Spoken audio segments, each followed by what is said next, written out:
McLaughlin for the win. He has 2 game-winning field goals in his career. The kick is up, and the kick is good. Tampa Bay has won.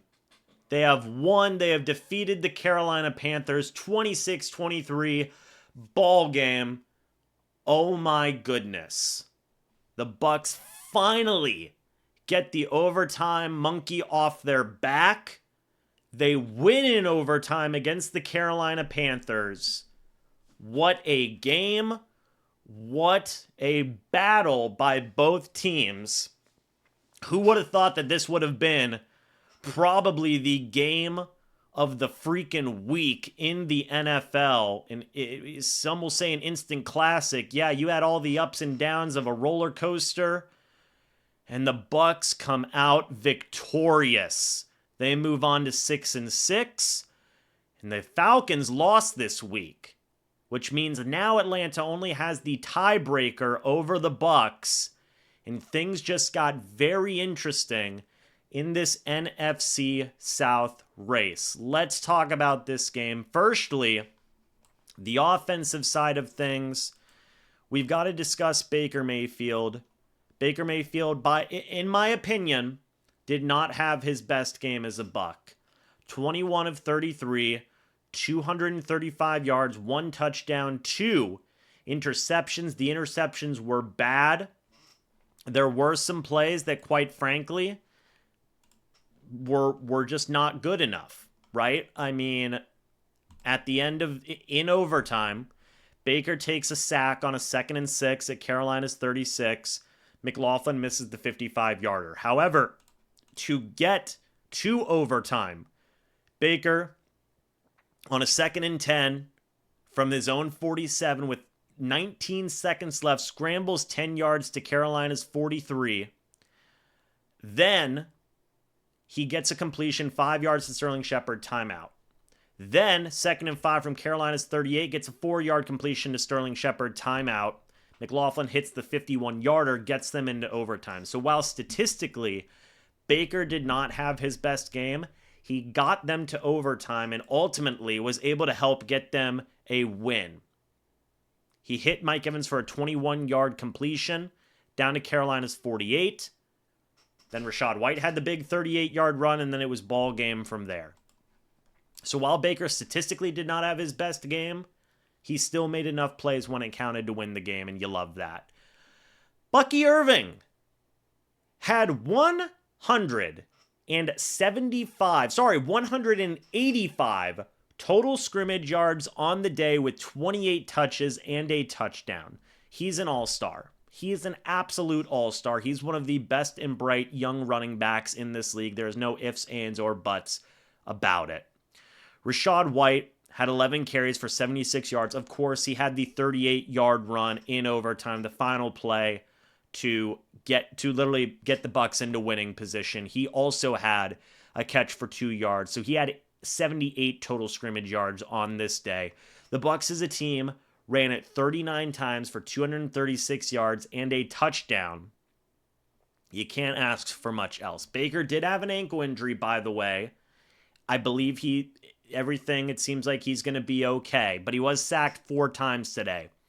The Panthers' pass rush came alive, but the Bucs ran the ball well. Bucky Irving and Rachaad White were phenomenal. Mike Evans had 118 yards today. That's his current yardage total. So he needs 481 yards to get to 1,000 in 5 games. Do you think he can do it? I don't know. But he led the way today with 118 yards, 12 targets, 8 catches, and a touchdown. Sterling Shepard, 7 targets, 4 catches, 42 yards. Sterling Shepard made a couple of nice plays. He did have a drop or 2 here or there, but overall, I think you saw a lot. You still saw a couple of nice plays from him. Jalen McMillan had a big 22-yard catch today. We did not see a ton of Cade Otton. Only 4 catches for 20 yards. Trey Palmer only had 1 target, so it was what it was. There was a couple of botched snaps today. I thought that Graham Barton did not have a very good first half in terms of snapping the football. Bucky Irving had a fumble that was eventually recovered. He recovered his own fumble, I should say. So offensively, there are definitely a lot of things you need to improve on, especially when Carolina gave you a lot of opportunities with 2 missed field goals. And the 2 interceptions for Baker were bad, but ultimately the offense did enough to win this game, especially in overtime and especially towards the end of that fourth quarter. Defensively, I want to say this. Anthony Nelson made the play of the game, arguably the play of the season, ripping the football away from Chuba Hubbard in overtime. Folks, I'm going to give you the play. It was a run by Chuba Hubbard. It was 1st and 10 from Tampa Bay's 34-yard line. Anthony Nelson rips the ball away from Chuba Hubbard. This is after Bryce Young connected on a 3rd and 5, and Adam Thielen made an incredible, unbelievable 16-yard, one-handed, fingertip-esque grab all the way out here. It is all hands. And you would have thought that's the play that wins them the game. This is over. This is ball game. Anthony Nelson caused the fumble. Play of the game. In my opinion, probably play of the season. Probably play of the season. But aside from that, how did the defense do? Well, Levante David led the way with 8 tackles. Antoine Winfield Jr. had 6 today. 1 quarterback hit. Anthony Nelson was actually filling in for Joe Tryon-Shoyinka, who was not playing in this game due to an ankle injury. 6 tackles, 3 quarterback hits. Yaya Diaby recovered that fumble that Anthony Nelson forced, by the way. He had 6 tackles, 1 tackle for loss, 3 quarterback hits.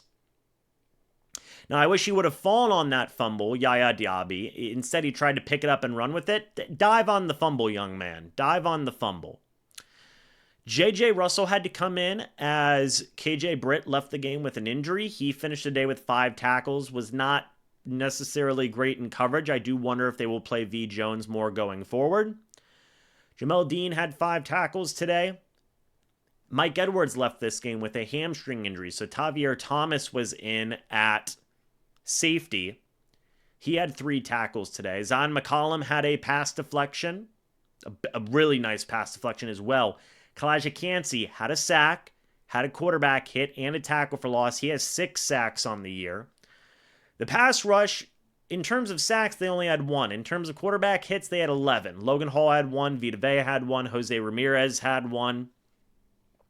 But they need to finish the plays. They need to sack the quarterback more, in my opinion, especially the edge rushers. But look, the Panthers came to fight.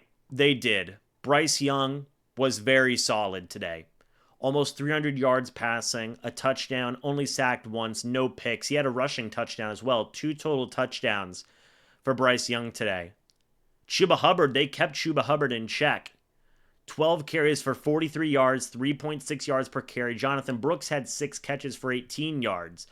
I mean, the Bucs dared the Panthers to pass on them, and they did to great success. Again, Adam Thielen, 99 yards and a touchdown.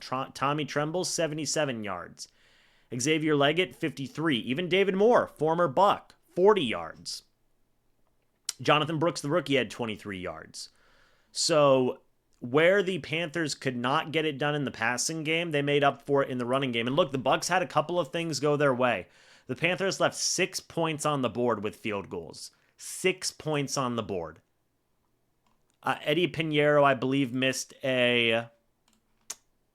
Let's take a look real quick. He missed a 38-yarder wide left, and he missed a 45-yarder. And Eddie Pinheiro this year has not missed a lot of kicks. So the Bucs had a couple of breaks go their way. They did. And that's just the fact of the matter. But we've said it before, a win's a win. While the Bucs were not able to take advantage of those opportunities from the missed field goals and ice this game more, they actually gave the opportunities back to the Panthers with a Baker Mayfield pick and a punt. So it was really inconsequential for the Panthers because it didn't result in any points for the Bucs, but it did leave points on the board for Carolina. But regardless, the Bucs win. They move up to 6-6. Carolina falls to 3-9. And now they have a 60% chance of making the playoffs, according to the playoff predictions. If they would have lost, they would have dropped all the way to 30%. Things just got very interesting in this NFC playoff race, period, let alone the fight for winning the division. So we're going to have to wait and see. But the Bucs win a absolute nail-biter. And things just got very interesting in this playoff race.